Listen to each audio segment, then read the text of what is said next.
Tonight, we slip into the quiet of the medieval night, when sleep did not come in one long stretch, but in strange, divided rhythms. Between midnight prayers, whispered conversations, and the eerie silence of shared chambers, rest looked very different than it does today.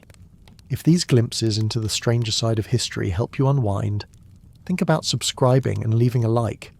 It's a small way to keep these stories alive, and share in the comments where you're tuning in from and what the night feels like where you are.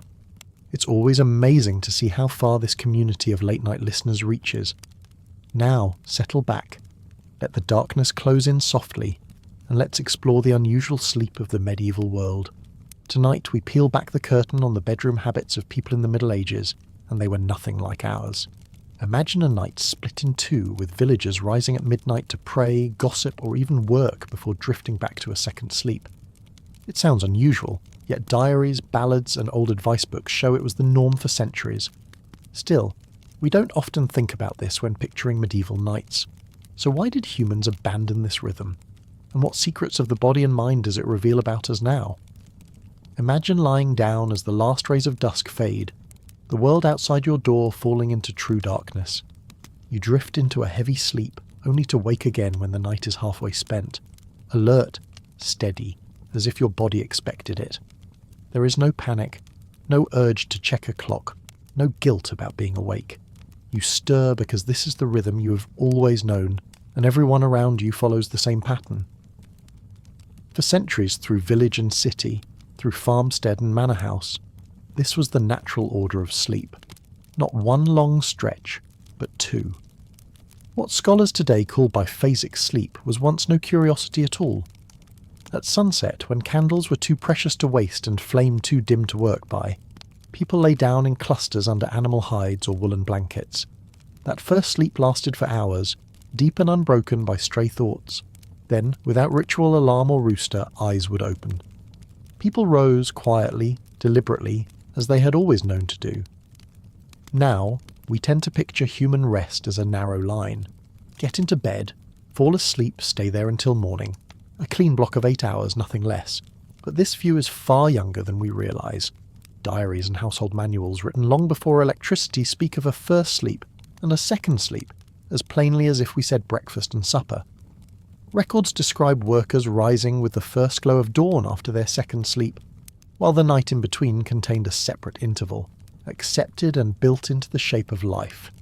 This truth unsettles the mind because it hints that our bodies prefer something different than what we demand of them now. We call it insomnia when someone stirs at 2 o'clock in the morning, but in earlier centuries that waking moment carried no sense of failure. In fact, it was expected. You can almost imagine the silence that greeted the waking. No buzz of street lamps outside, no faint hum of appliances, only the low crackle of cooling ashes in the hearth. The smell of charred wood would linger in the rafters, and frost might creep along panes or thatch, while people stirred in the half-dark.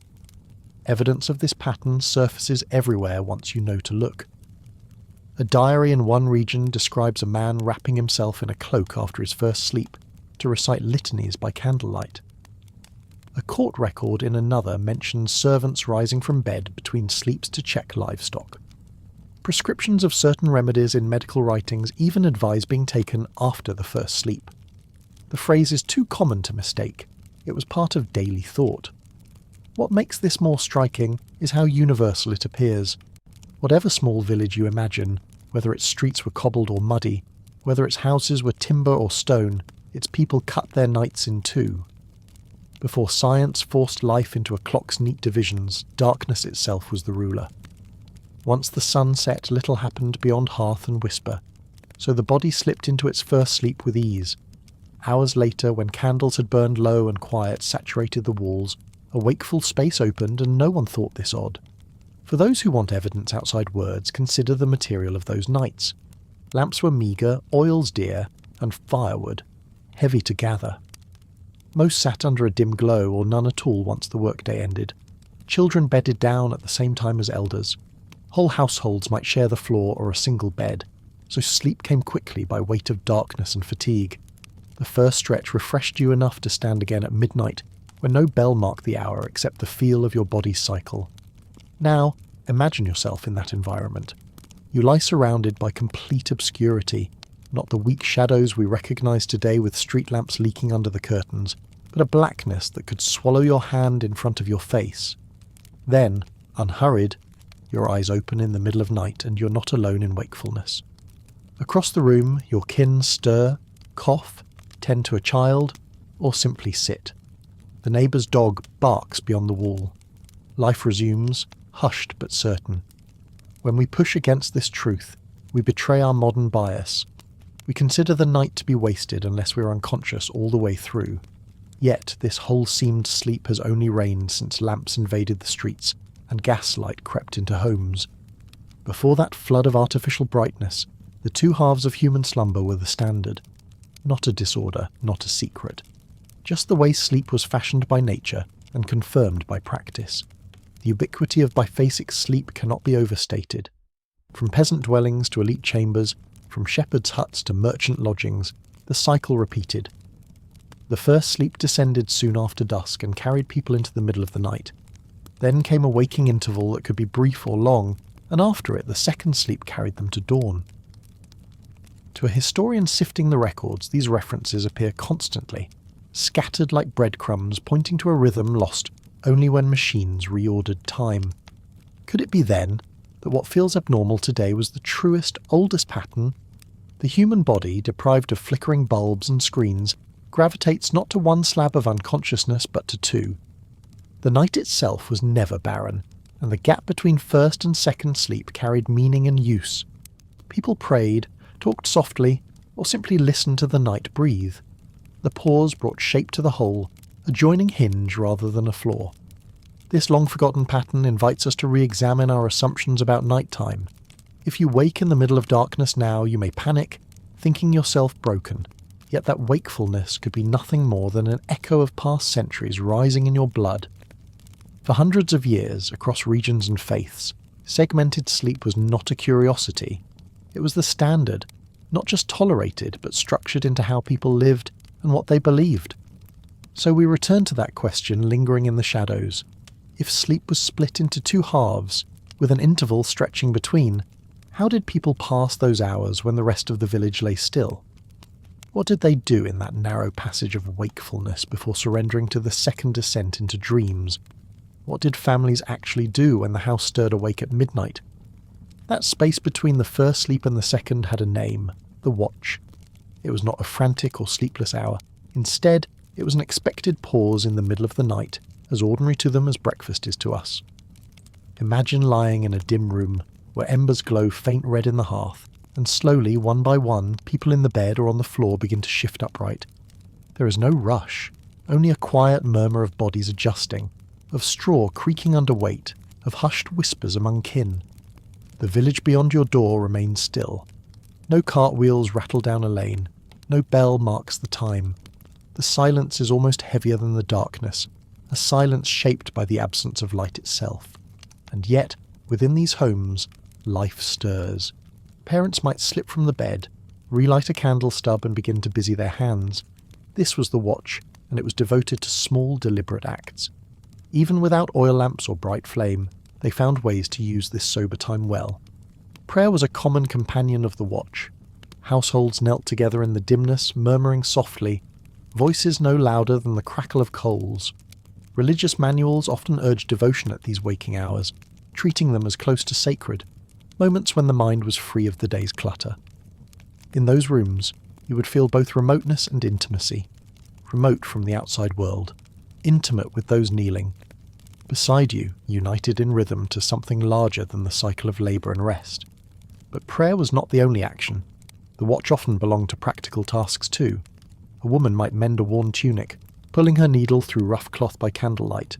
A child might be calmed from a bad dream or nursed by a mother who was fully awake at this midpoint of the night. Men might discuss tomorrow's work quietly, reviewing which field to tend or which animal was ready for sale. All this carried out with lowered voices, because the world outside the walls was not yet stirred. You might imagine writing as impossible by candle glow, but this was also when letters were composed, accounts kept, or a diary line scribbled. A small flame can offer enough light for a quill to move across parchment, the scratch of ink faint in a hushed chamber. For those who were literate or had duties involving records, the watch became a secret companion in their daily rhythm. Still, the time was not consumed by toil alone. Reflection found its home here. You might picture a father staring into the hearth, mind alive with thoughts he never had space for in the daylight, or siblings whispering, sharing confidences they could not risk in the bustle of daytime. This quiet was not a void. It was a vessel, one that held work, play, prayer and conversation, all under the same roof. When we think about being awake in the night now, our minds reach for worry. You may find yourself awake at 3 a.m. and fear something is wrong with your rest. In the Middle Ages, that pause was not a flaw in the body, it was expected. People used it with purpose, not with anxiety. They found balance in the very interval we now dread. What makes the watch so striking is its regularity. To us it might appear unpredictable, a disruption to be tamed, but to them it was a structured part of the cycle. Families slipped into this pattern as naturally as we slip into a morning commute. The watch was predictable enough that prayer books and sermons referred to it as routine. No one asked, "Why am I awake?" They asked, "How should I use this time?" Think of the watch as the hinge between two wooden doors. One opens at dusk and leads to the first descent into sleep. The next opens at dawn and carries you into the day ahead. The hinge is the watch, strong, purposeful, and precisely where it should be. It carried rest on one side and work on the other, binding them together into one larger shape. Without it, the night felt incomplete. For the weary labourer whose body ached, the watch may have offered a reprieve, a gentle space to stretch sore muscles before lying back down. For a mother, it might have been a practical grace, a time to feed or soothe her youngest without guilt. For clergy and the devout, it was holy, a time thought more pure because it stood between states, half earth and half heaven. And for many, it was simply a chance to breathe, think, whisper, and belong with family. Imagine now how strange that would seem if transplanted into our routines. Imagine rising without alarm, in darkness, half the world asleep and choosing to sew or whisper or read or pray in your living room.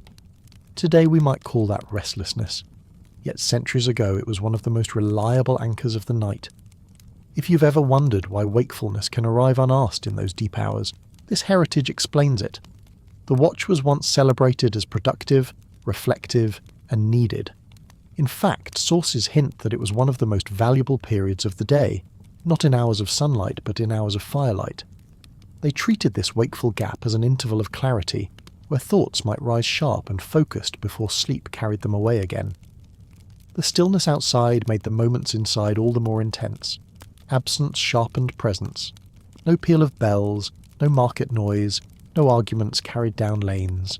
Only the closed world of the house, alive with its own whispering heart. The watch held an eerie quiet, but within that quiet people found their own order.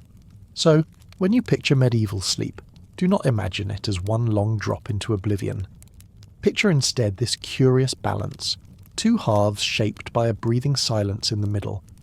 The watch was the soul of the night, not wasted but purposeful, not restless but contained in the pattern of living. But this raises another hidden truth about beds themselves. For while many occupied their watch with prayers, chores or quiet speech, they often had no such thing as a private bed to rise from at all. What happened when the bed was not yours alone but crowded, a place shared by family, strangers or servants pressed close together? Picture a bed not meant for 2 but for 4, 5, sometimes 6 bodies. In an age where houses were small, fuel scarce, and clothing poor at keeping out winter chill, sleep was not a private indulgence. It was a shared act of survival. The bed became less a place of intimacy, and more a crowded platform of necessity, a rough wooden frame or even just straw pressed into a corner. You did not stretch out freely. You compressed yourself into a narrow slot, shoulder brushing shoulder, turned to fit the row. Space inside a home dictated this pattern. In a single-room hut, one fire, one hearth, one bed, and many occupants, it was unthinkable that anyone would sleep apart if they wanted warmth. A bed could span almost wall to wall, a long sack of straw where husband, wife, children, and sometimes the elderly all aligned. For poorer houses, the floor took the overflow. Animal skins and rough blankets spread so that even those without mattress found a place close to others' breath. Privacy was not a concept tied to sleep. Community was. Still, awkwardness hung thick in the air. Physical boundaries mattered even when bodies pressed together. Rules of order softened the discomfort. Children nested between parents, but older siblings found themselves placed carefully so that gender and age were respected. If strangers were welcomed into a home, travellers, labourers or servants, they were guided to their place with rigid instruction. You could not simply collapse into any spot. The order reflected hierarchy. The bed, in its crowded form, was a map of household authority. Imagine lying there. The smell of wool damp with sweat tickles your nose. Someone shifts beside you, elbows knocking. The sound of another's breathing registers in your ear, reminding you that your body is never entirely your own at night. Yet the unwritten rule was simple. Pretend as though the boundary was intact. You did not remark on wandering legs. You did not linger in another's space. In silence and restraint, families endured this closeness. Now think of inns or great halls that harboured the wandering traveller. A bed was not always granted. Instead, straw pallets stretched in rows, and you accepted lying at arm's reach from those you had never met. Even in gentry households, servants might share bed space in cramped wings, lined in rows like ship's bunks. Cleanliness, closeness, and courtesy mixed awkwardly together. A cough might erupt, a snore vibrate, yet the whole mass had to find rhythm together. If one stirred at midnight during the watch, they did so with care, moving around limbs entangled not by choice but by rule. It may seem shameful by modern measure, yet for those families, modesty remained intact through strict social custom. You knew where to place your hands. You knew who should turn in which direction. There was little tolerance for flaunting these codes because the bed was half order, half necessity. Young men did not edge too close to young women beyond their kin. Fathers corrected where children lay if lines blurred. Guests accepted the place given, not the one preferred, and all moved under a silent contract to keep decency whole. Now, compare this to the quiet fortresses of privacy we expect. Each of us prefers our singular mattress, our wall of comfort, our sealed bedroom door. The idea of laying your head beside a neighbour or the family servant feels intruding in ways that jar the modern mind. Yet, for centuries, sleep wasn't tied to a sanctum of privacy. It was an extension of survival and order in one room. The idea of personal choice dissolved at bedtime, custom dictated. Within the medieval night, the crowded bed became not just a logistical solution, it stood as a mirror for the values of those inside it. Each shuffled place marked rank, age, gender, and role. A father at the outer edge to guard against intruders. Children buffered in the middle against drafts. Servants tucked at ends, signifying both belonging and boundary. In this single piece of furniture, the household displayed its entire structure, a microcosm of the family's world. The discomfort was real, but so too was the comfort of warmth. Blankets were coarse, fires burned too quickly, and stone walls emitted winter chill-like. Heavy breath. To lie alone often meant to shake from cold, to lie together meant to wake with limbs stiff, but alive. The price was paid in lack of space, but warmth drew the balance. The closeness, however irritating, offered safety beyond measure. There is small irony in knowing that something we resist now as suffocating was, for them, a shield against death in the frost. Of course, tensions could flare. Beds double as fields for quarrel. A child kicking in sleep, a spouse tossing restlessly, neighbours bristling at a stranger breathing inches away. But such grievances rarely disturbed the larger frame. They were endured, even ritualised. Complaints were voiced in whispers away from night's hush, or mocked in songs repeated later. Bound together, individuals ceded their wants to the needs of the enclosed group. You and I might see suffocation in that picture, but they might have seen rhythm. Shared beds equalised bodies in ways daylight did not. At daybreak, masters commanded and servants obeyed.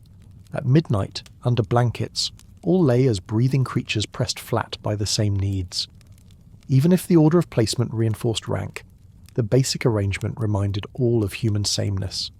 It is hard to cling to superiority when you share body heat with the one who works your soil. Still, the codes remained firm. Modesty was not absent simply because proximity was enforced. It strengthened by repetition. Children grew up steeped in these unspoken teachings, knowing who belonged where, who could not cross lines, and why stillness mattered more than space itself. The moment you entered a bed, you entered order. To break it risked suspicion, gossip, even punishment. So when you next imagine a dim medieval chamber during the watch, remember, stirring awake did not happen within the hushed privacy of a single-person mattress. It happened in rooms of bodies pressed together in enforced kinship. When one rose, they climbed over kin. When a child cried, all heard. When a visitor lay stiff with unfamiliar closeness, the entire household sensed it. Every inhale and exhale tethered sleepers together. While we may see loss of privacy, they saw structure, faith, and necessity.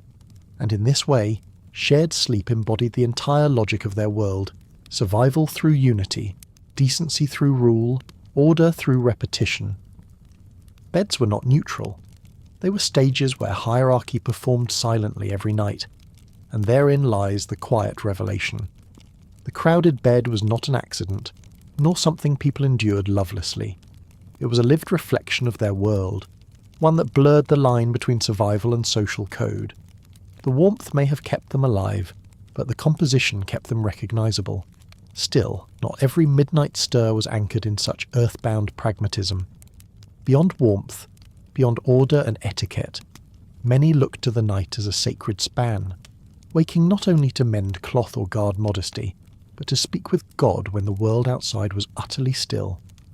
It was here that the watch crossed from bodily need into something higher, where the gap between first and second sleep opened into holy ground.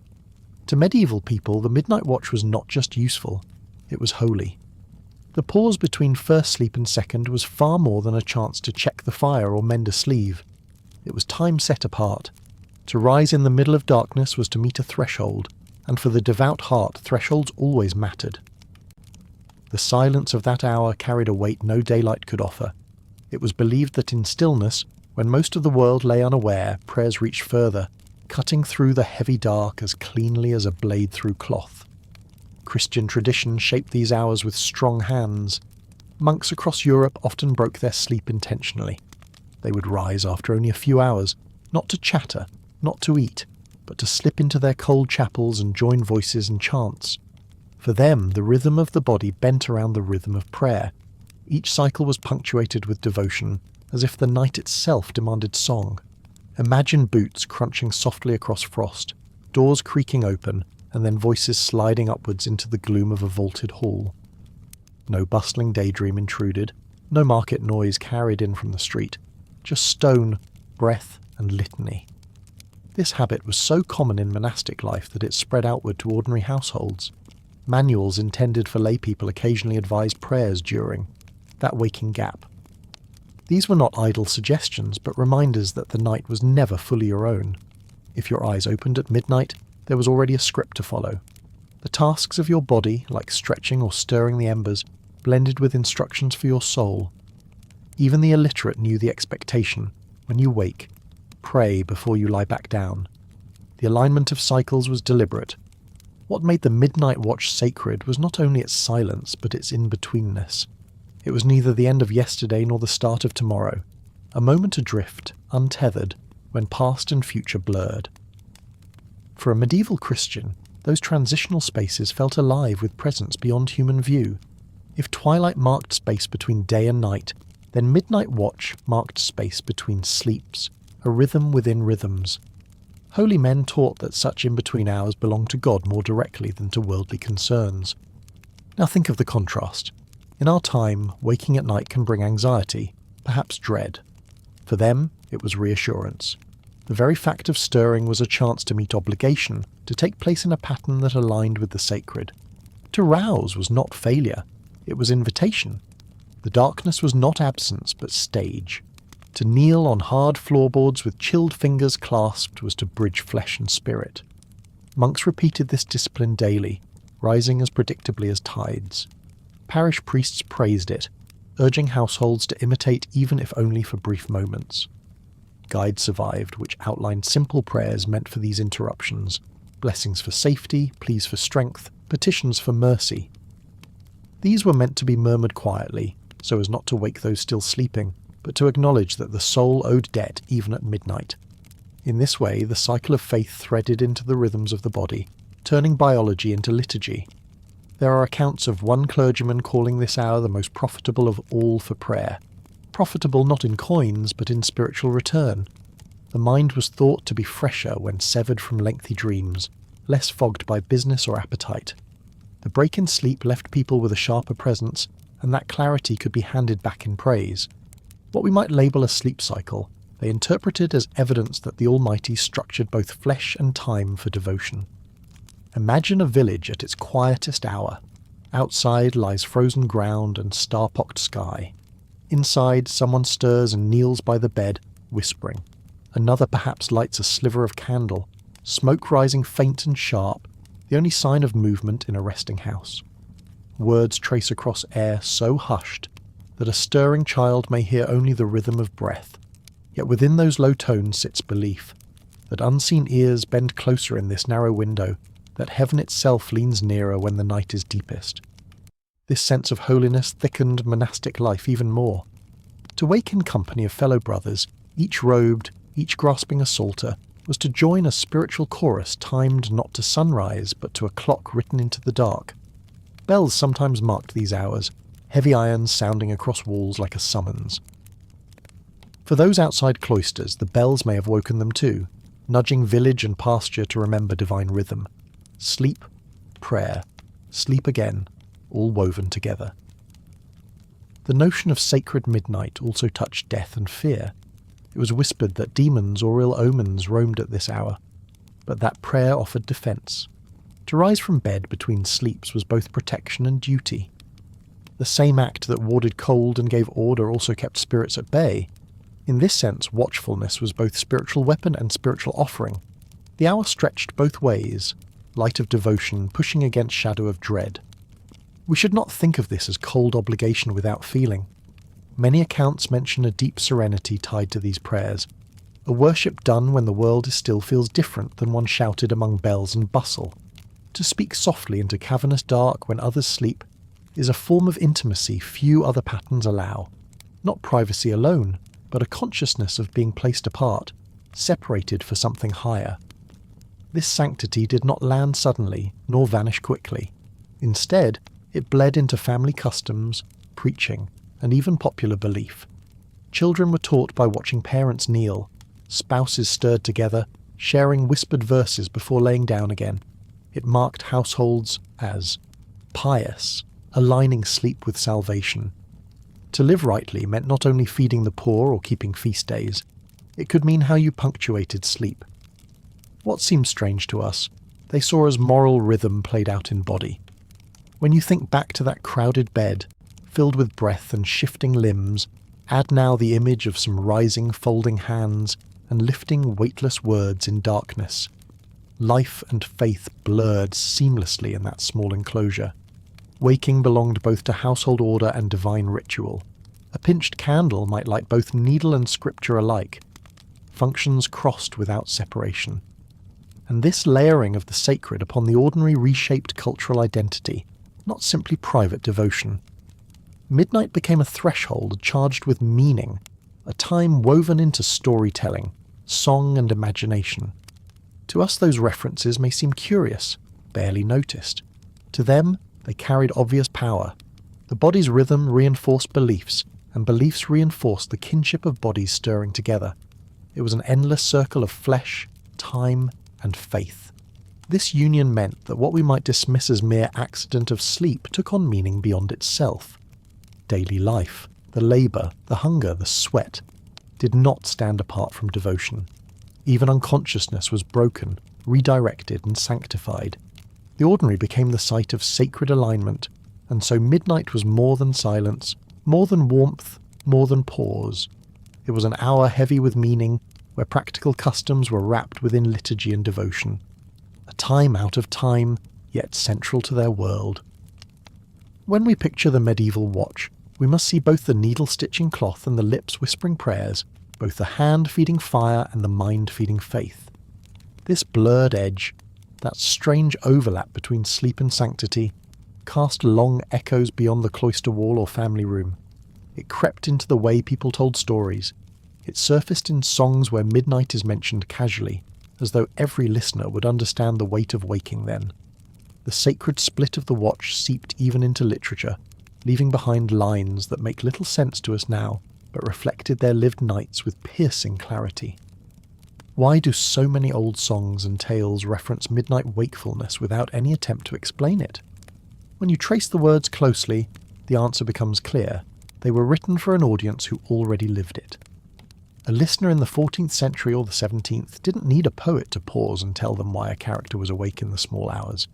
They understood, from their own nightly rhythms, that wakefulness at midnight was ordinary. It was expected in the marrow of their lives. To them it required no commentary at all. When you turn the pages of medieval poetry, or the lines of old ballads, you notice these fleeting midnight moments stitched neatly into the verse. A character wakes midway through the night, speaks to a companion, paces a hall, or reflects quietly. These references appear without fanfare. They simply sit there like familiar stones in a path. This is the cultural imprint of biphasic sleep, its shadow lingering in art and song just as surely as in prayer manuals and diaries. It reveals how deeply structured the routine was. People did not consider it odd, so writers did not feel compelled to highlight it, only to use it as lived background. Now think for a moment how easily this passes us by. When we meet a line in a centuries-old tale that mentions lying awake after first sleep or finding comfort in speech in the midnight, we treat it as metaphor or even as odd phrasing. But for those who heard it at the time, it was plain fact. They all knew the pause between first and second sleep and they shared it. Modern readers miss this thread, and in missing it, we lose part of the landscape those words originally conjured. Take a scene from a medieval narrative. A husband and wife confide in each other under the roof beam when all is still. For us, it reads like a secret conversation stolen out of time. But to them it sounded natural, because couples, families or friends often shared quiet words in the very interval when they found themselves awake. Poets used this common image without effort or symbolism. It was less a dreamlike flourish than a simple nod to routine. Later ballads also assume audiences would recognise wakefulness. A verse might describe someone rising midnight to hear a knock, to write, in sorrow, or to comfort a restless child. No explanation offered, because no explanation was needed. The whole audience imagined it as rooted in bodily life. This is what makes those songs so revealing for us now. They casually confirm that the watch, the waking space, was normal enough to anchor stories and believable enough to frame emotional exchange. It's worth pausing to feel what that actually means for their imagination. Imagine living in a rhythm where the most sacred stories, the saddest songs, and even the humorous tales could unfold not only at dawn or dusk, but in the middle of the night's long silence. To our ears, midnight belongs to a liminal, haunted time suited for gothic drama. To them, it could also serve as backcloth for everyday events, because their own lives played out in that interval. Think of the way scent clings to fabric. Once it is part of the fibres, you stop noticing. That is what biphasic sleep was like in their cultural fabric. It saturated poems, stories, and songs until it became invisible. Writers wove it through their art without realising we would one day need it spelt out. The truth is, it never crossed their minds that the rhythm would fade away. Now, when we recover these lines, the references strike us as obscure. Maybe we gloss over them, maybe we frame them as symbols of longing or mystery. But the original audience required no such puzzles. A person rising after first sleep could be melancholy, prayerful, or mischievous, but the fact of rising at that late hour was completely mundane. Metaphor lived inside daily practice, not outside of it. This shows how literature often works as a mirror, not an invention. For us, waking at 3 o'clock brings dread, a break in the night that signals stress or insomnia. For them, waking signalled participation in the same cycle as neighbours, family and community. So when a poet set verse under the lamp glow of midnight, listeners sighed with recognition, not puzzlement. They too had lain awake, spoken softly, risen to tend the fire. When you read a medieval story where friends exchange counsel in the small hours, it should remind you of stories shared around tables now.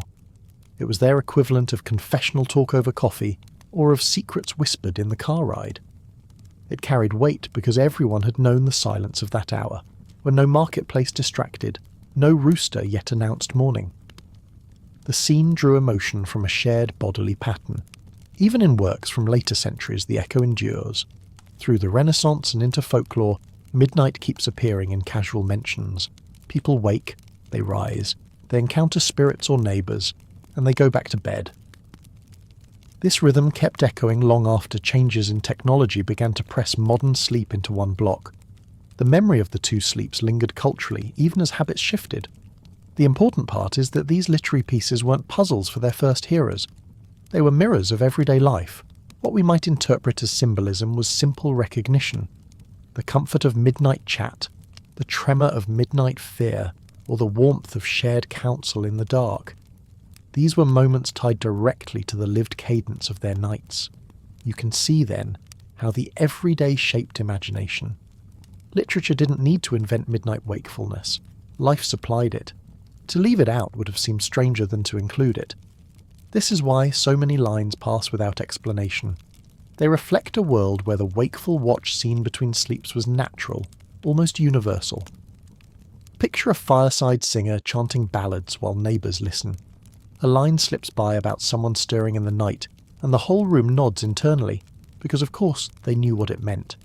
They too would stir after first sleep. They too would know the half-light of embers and the low sound of beds shifting. In their laughter or tears they shared acknowledgement, song and life bound together.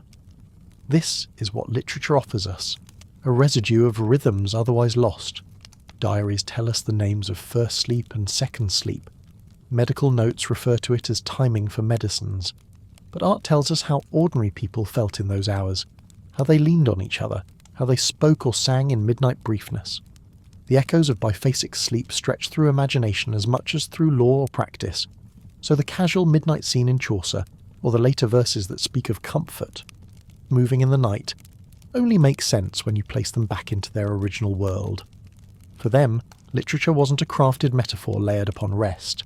Literature drew from the open vessel of recurring habit, the bodily curve of human time untorched by gaslight. When you read those lines now, you may wonder why that casual midnight is there, why it isn't explained. The answer is simple. It never needed explanation. It was a mirror of their nature, not an invention of artifice. Midnight wakefulness was assumed, understood, and lived by all. What strikes us as odd was, for them, part of the texture of being alive, and this texture stretches further still. These echoes in English or French verse are not the only hints we inherit. Once you widen the lens, you see that the same broken rhythm appears far from Europe. Old songs and stories from Africa, Asia, and the Americas all hold similar patterns of waking. These rhythms, it turns out, belonged not to one continent's imagination, but to the shared pattern of humanity itself. Word count 987. Was this odd rhythm of waking and sleeping twice a night just a European curiosity? Or was it sewn into human nature itself? When you track the patterns across continents, you begin to realise that what appears unusual to us was once near universal.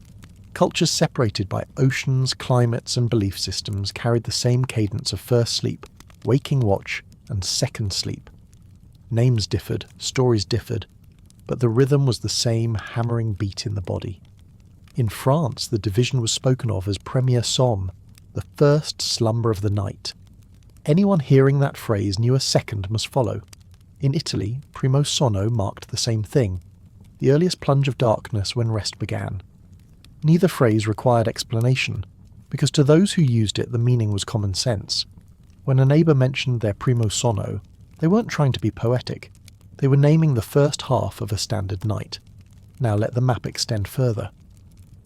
In parts of South America, accounts from travellers noticed this same fracturing of the night.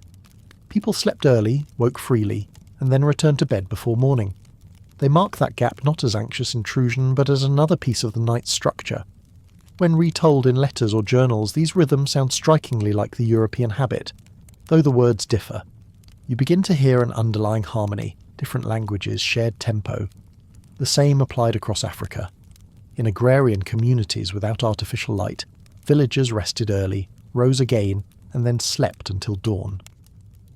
The waking interval was folded into their normal rhythm. In some accounts of West Africa, men used the interval to talk and smoke, while women saw to children or prepared small tasks before resettling.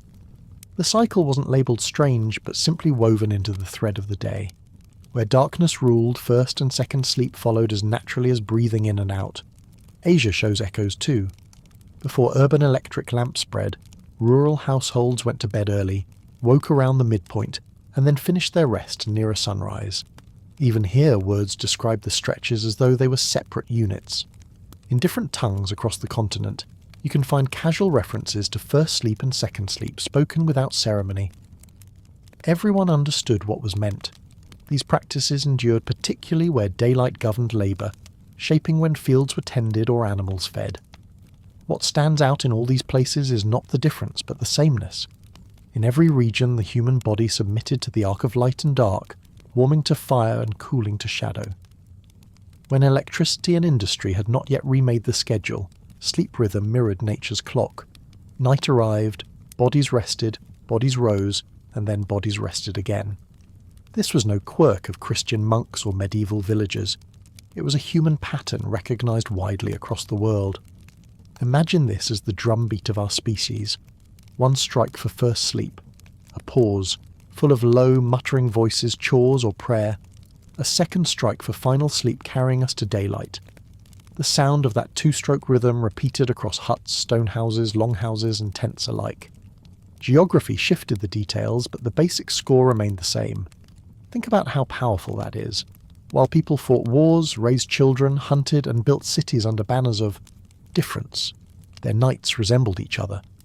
In a mud brick dwelling in Africa, in a timbered house in Europe, in a stretched hide tent in the Americas, people lay down when darkness grew heavy, stirred at midnight, and slept again towards dawn.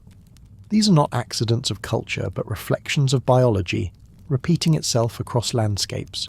Still, the language roots are telling. The French premier somme, the Italian primo sonno, both announce an expectation. If there is a first, there must be a second. No one needed to specify what came after, because everyone carried that knowledge in practice. It would have been like someone now saying breakfast without clarifying there would be lunch. The very phrasing, casual and practical, is proof. Words harden habits. Once those words took form, the pattern was sealed into memory. In South American records, similar traces appear.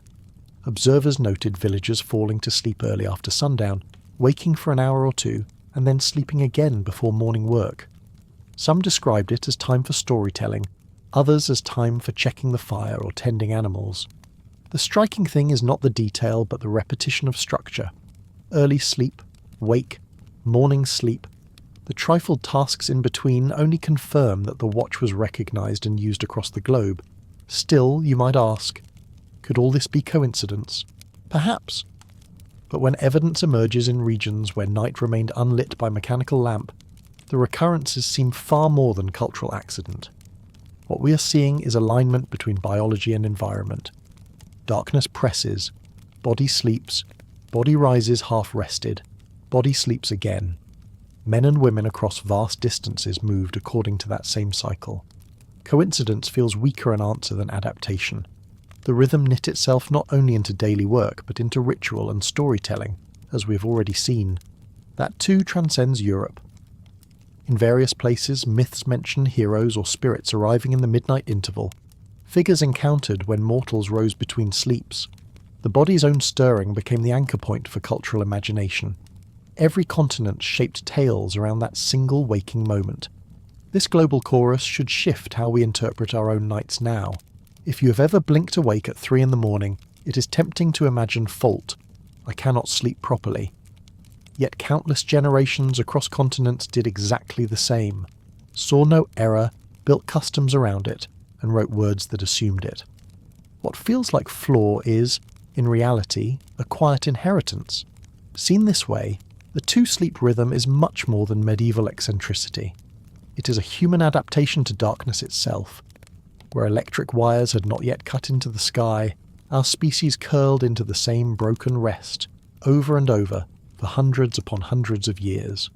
Those who wrote, prayed, smoked, talked, or lay still between sleeps were not outliers.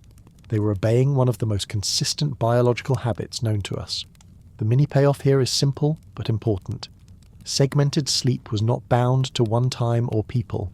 It did not belong to Europe alone, nor to monasteries with cold stone walls.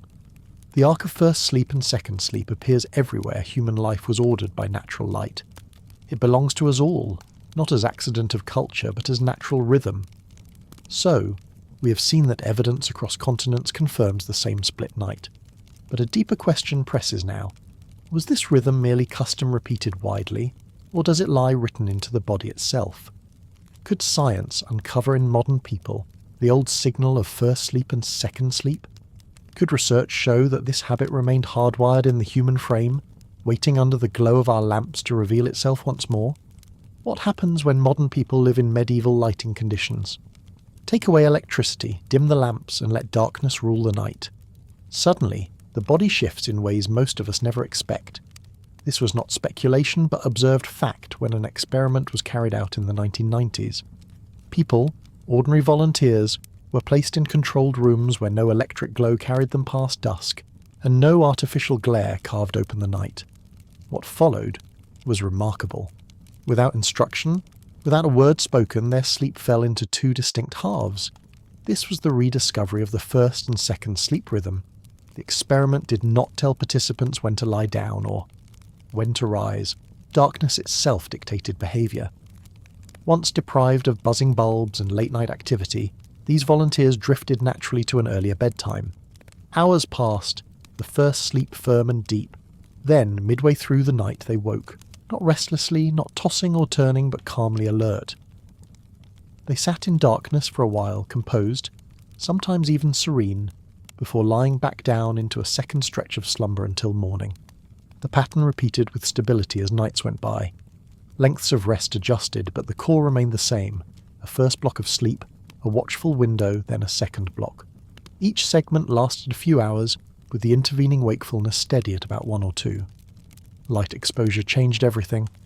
Once the constant glare of evening vanished, the body itself returned to the rhythm seen in centuries of diaries and ballads.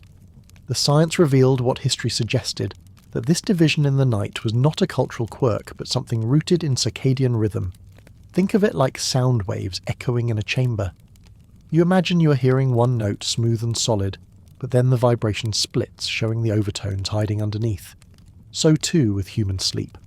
Beneath our modern myth of an unbroken 8 hours, there hums a natural tendency towards 2. Medieval records spoke of it, literature nodded to it, and now science had witnessed it bloom again when darkness was restored. The results showed a harmony between biology and environment that electricity has long drowned out. What stands out is not just that volunteers divided their sleep, it is how they behaved in the waking window. Typically, they described themselves as calm, neither groggy nor impatient to return to sleep. The body, so it seems, was ready for this interlude. Hormones settled like a tide shifting pools along the shore. The lull was not wired for frenzy, but for quiet awareness. That calm middle time resembles what records tell us of ordinary medieval villagers kneeling to pray or sitting quietly by the fire. The echo between lab and history is striking. In this way, science affirmed what seemed unbelievable, that the human frame holds more than one mode of natural sleep. When light is abundant, when screens flicker into our bones, continuous sleep appears as normal. But when true night returns, broken rest emerges without prompting. A person does not need centuries of tradition or religious routine to produce the split. The body, left to its own devices, claims it as its own pattern. Consider the implications. We often panic in the present at waking midnight, convinced something is wrong in our nerves or our health. Yet the experiment shows it is not brokenness, but heritage. Our bodies may carry within them the memory of thousands of nights spent in biphasic rest. Those wakeful minutes or hours are echoes not of dysfunction, but of design older than the printing press, older than the city lamp, older even than the first kingdoms. It also reframes how we define normality. What we call normal now, one flat sheet of unconsciousness, is in fact the product of recent change. It is the glow of gas lamp, the strike of clock, the rhythm of factory whistle that shaped it. Normal has been rewritten by machine. Strip these away, and the older pattern returns, quiet and insistent. This isn't nostalgia, it is physiology. We glimpse, through experiment, how much our internal gears remain the same even if culture insists otherwise. One can imagine the room where this evidence unfolded. No glowing screens spilt colour across walls, only darkness near total, broken by short intervals of natural light at appointed times. Volunteers lying in cots fell asleep with ease, then emerged after hours into midnight wakefulness. Perhaps they sat upright, eyes open, breathing measured, thoughts sharpened by the pause before lying back into their beds without resistance. The repeat cycle across individuals gave weight to the theory. 2 sleeps lie latent in all of us, awaiting only the right environment to call them forth. The tension here is plain. If science can recover that old rhythm so quickly, simply by controlling light, then what else about our current habits stands on fragile ground? Perhaps what we name disorder is misplaced adaptation. Perhaps human worry about insomnia is often misdirected energy, an error of cultural expectations rather than genuine malfunction. The experiment suggests that our biology did not evolve for one single timeless regime of rest. It adapts to light, to season, and to setting. 2 sleeps once flourished when the natural world demanded them. The calm window between rests is especially revealing. It hints at why prayer, reflection, and conversation blossomed in the watch. Brain chemistry at that interval seems suited for focus. It is neither dreamlike nor fully distracted. The subtle alertness encourages contemplation. It is easy to see why monks thought this hour holy, or why families treated it as chance for gentle talk. Thousands of years may have passed, yet the brain still meets the same darkness with the same clarity. No elaborate tools are needed to glimpse this truth. The body itself is the evidence. Left in genuine dark and freed from stimulus, it writes again the same script it wrote centuries ago. Split sleep is not a dead custom. It is a note in the score of nature, faint but ready to be heard. One only needs to dim the lights and listen. So the conclusion of the laboratory experiment is steady and unavoidable. Biphasic sleep emerges without cultural teaching, without force, simply when environment aligns with natural rhythm. That makes it innate rather than learned. It means the second sleep is not heritage lost, but habit hidden by artificial light. The ability survives, even if ignored. This should shift how we see our own wakefulness in the middle of the night. Instead of fearing disorder, we might recognize the ancient pattern alive beneath skin and pulse. Science does not just suggest it, it shows it. A body locked away from light quickly remembers an older way of moving through the dark. The mini payoff is that through controlled observation, the fragmented night is revealed not as aberration, but as blueprint. Biphasic sleep belongs to humanity. Modern life may obscure it, yet it waits beneath the surface, as tied to our frame as hunger or thirst. But then another question arises. If a group of volunteers can recover this old cycle in the glowless hush of a lab, what about those who already live under similar conditions today? In some places, electricity has still not threaded its wires into every roof or farm. There, without need for laboratory control, people carry on with the same ancient pattern as ordinary life. So what happens when researchers look not to experiments, but to living households still marking midnight wakefulness as part of their natural rest? Travel now to homes in Madagascar without electric bulbs. Imagine a village where night falls and the only light comes from fire or a faint wick lamp. Darkness stretches wide and heavy. Families settle early because there is no glow to stretch their waking hours. Yet the night is not an unbroken span of silence. In those dim rooms, a rhythm continues that much of the modern world has forgotten. In 2015, researchers arrived to study the sleep of rural farmers on the island. They did not bring sweeping change, only small devices known as actimeters, wrist-worn tools that quietly tracked rest and waking patterns. These were farmers who still lived largely by natural cycles, with many houses lit only by flame, without electricity to turn night into extension of day. Their activity was measured, their rhythms recorded. The picture that emerged was something strangely familiar, if you know the older history of sleep. What the devices revealed was startling in its simplicity. These farmers, without planning it, woke in the middle of the night. They did not toss and turn in frustration. They stirred, stepped into the darkness, and used that waking interval with quiet purpose. It was the watch, still alive here, far from medieval Europe, far from monastic bells. They entered sleep soon after dusk, woke in the thick of night, then return to their mats or beds before morning work. The actimeters showed what memory and diaries had long suggested elsewhere. Biphasic sleep still breathes. Now imagine what that wakefulness looked like. A man rises while the house is hushed, checks the fire, perhaps tends to animals close by. A woman may nurse an infant or sort through simple tasks so daylight can carry more labour. Some sit and talk softly, their voices low so as not to disturb children still half asleep. This is not restlessness, but structured use of midnight. The house glows faint with embers, the outside world utterly black, and still the rhythm carries on. Researchers expected that exposure to even small amounts of electric light, lamps or weak bulbs brought into certain homes might erase this pattern. Yet what they found was more resilient. Even where flickers of modern light touched their evenings, the midnight waking endured. Unlike urban centres where electricity hums and hours stretch, here the second sleep remained. The light was not strong enough to bend nature fully. The watch rested in their nights like a stone set into a river's flow. It did not wash away easily. The tension here is striking. Much of the modern world holds continuous sleep as the standard. To wake at midnight is seen as flaw, a crack in the smooth surface of a healthy night. Yet in Madagascar, away from the constant glare of electricity, that waking came naturally and without fear. Farmers did not call it illness. They carried on their small tasks in the dark, they returned to rest, and in the morning they rose for work refreshed. What for us seems abnormal was simply their pattern of life. Consider the symbolism in this. In a quiet house without wires, you can watch biology turning back its own clock. The same two-part rhythm that medieval Europeans once named in diaries, the same that monks sanctified with chants, emerges again here, alive in the present. It is as if part of humanity's shared script was never erased, only hidden under the noise of industrial light. Madagascar is proof that when you dim the lamps, the old cadence resurfaces. Think of these farmers stirring at night like seeds, remembering how to sprout when rain falls. The body has carried this potential through centuries of change. It responds when conditions signal the time. In cities where neon burns past midnight, that memory cannot surface. But in rural houses wrapped in darkness, the body remembers its older song.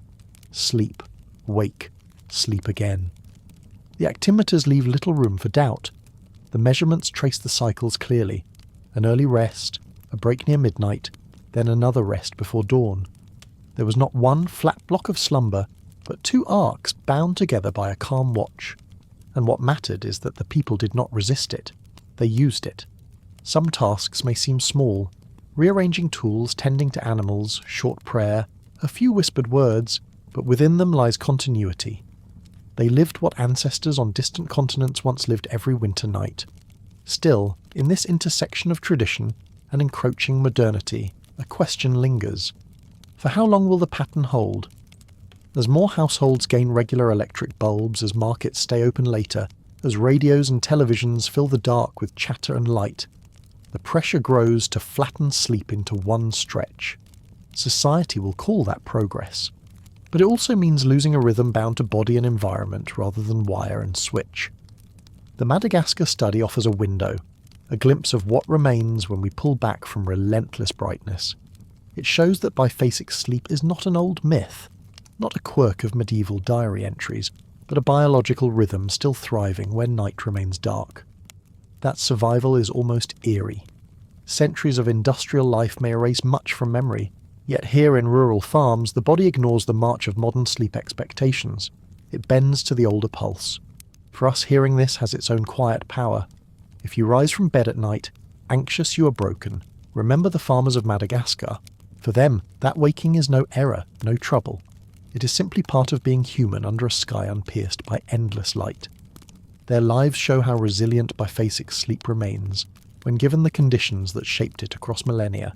The mini payoff is clear. The watch still exists today. It is not confined to past generations or sealed inside monastic walls. It breathes in the rhythms of people who sleep and wake beneath one of the darkest skies still untouched by full electrification.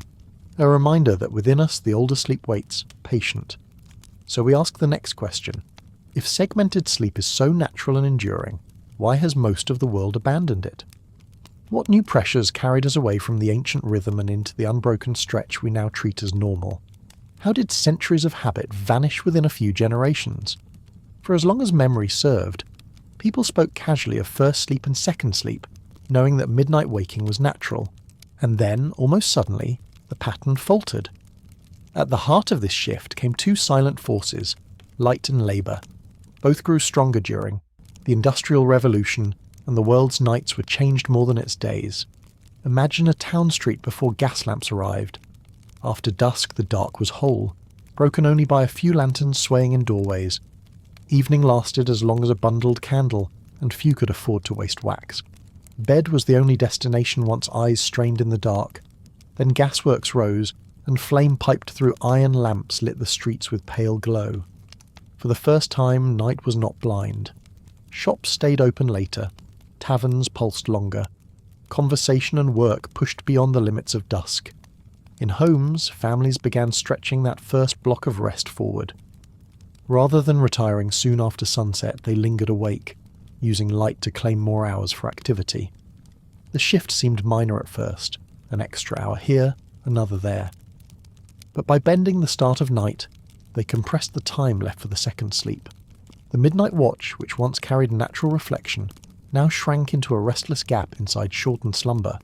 Soon enough, it disappeared from many households altogether. Electricity made this change permanent. Gas carried flame, but electricity summoned instant brilliance with the flick of a switch. Whole factories lit themselves in white. Entire cities glowed. Workers no longer relied on dawn and dusk to shape labour. They were summoned by whistles and clocks, not roosters. Midnight no longer belonged to silence but to productivity.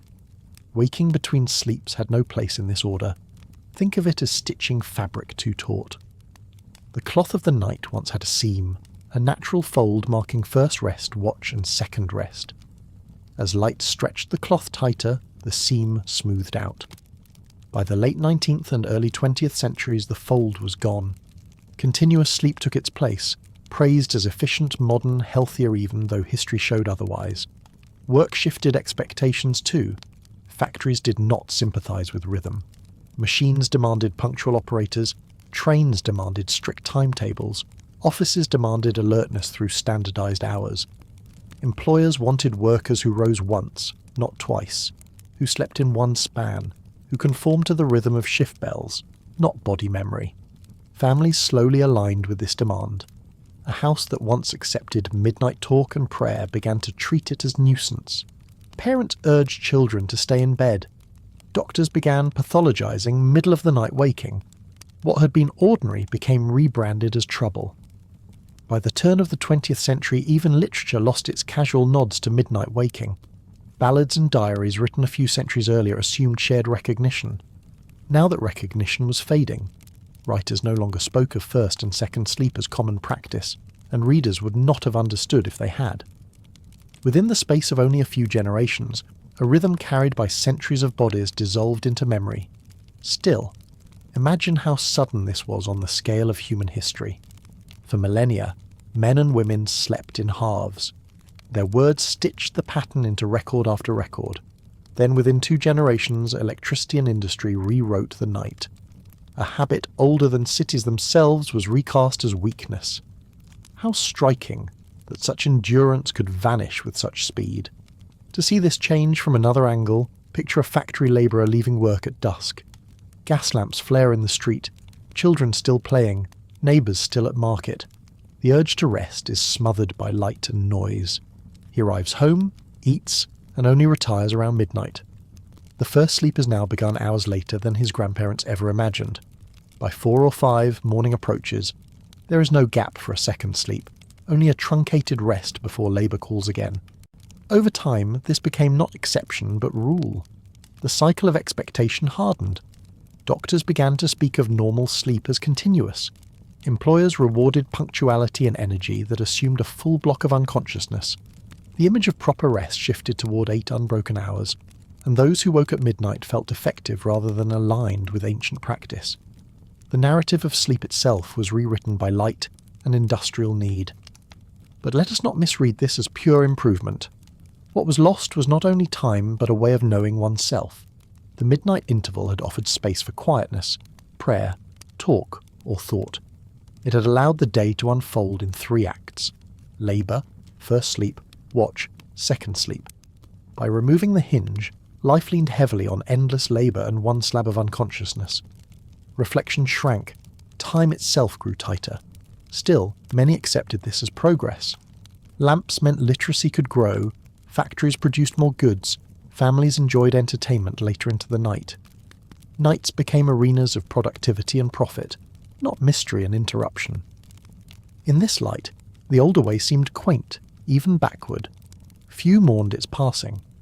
Memory of first and second sleep slipped into the haze of things no longer mentioned. Yet the echoes remain. If you wake at 3 a.m. now, you are brushing against that older habit. The body has not been fully rewritten. But socially, expectation has changed. Cultures that once saw waking at midnight as pious now treat it as evidence of stress or disorder.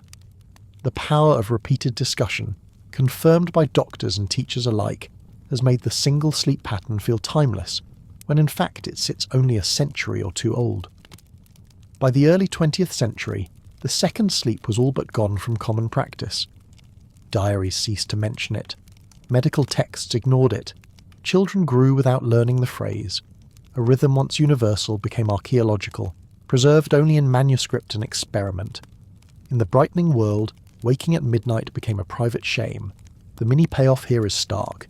Industrialization and electric light dissolved the practice of segmented sleep, not by abolishing human biology, but by burying it under new expectations.